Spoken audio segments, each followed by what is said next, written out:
Now we're going to look at the other type of dependent, which is a qualifying relative. So to meet the test for a qualifying relative, the qualifying relative field is very large. First, to be a relative, it has to be somebody pretty closely blood related to you, which is your mom, your dad, your children, grandparents, uncles, aunts, nieces, nephews, in-laws, and foster children. So that's the people who meet the qualifying relative definition.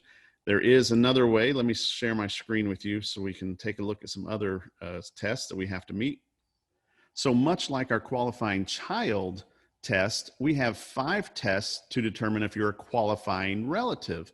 The relationship test is the one I just talked about, where it needs to be your parents, grandparents, uncles, aunts, etc., to be the relationship test.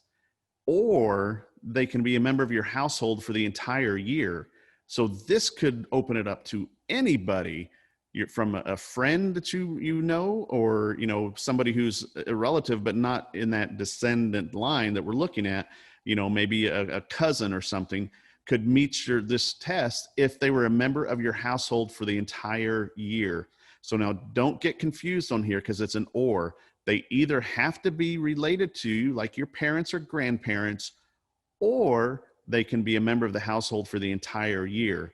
So if you want to claim a deduction for a friend who lives with you, they have to be in your house for the entire year, whereas your grandparents wouldn't necessarily have to live with you if we can meet these other tests. So one of the other tests we have is the gross income test. And this was a very low threshold on how much money they can earn. And let's pull that up in our book so we can see what the threshold is. The gross income test, it's $4,200 right here. You can see right here, $4,200 in 2019. So anybody who earns more than $4,200 for a year is going to fail that test.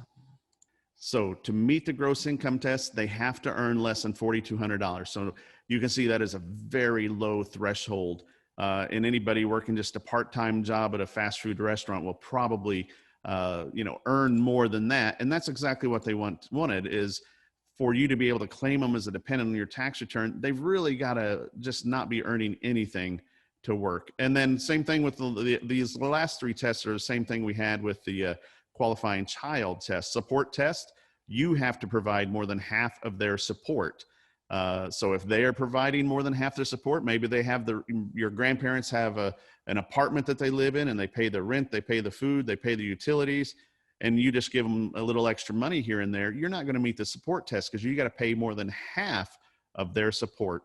Same thing with the joint return test. They cannot file a joint tax return unless they're only doing it to claim a refund. And then the citizenship test is exactly the same. As long as they're a citizen of the United States, Canada, or Mexico, they're going to meet this test.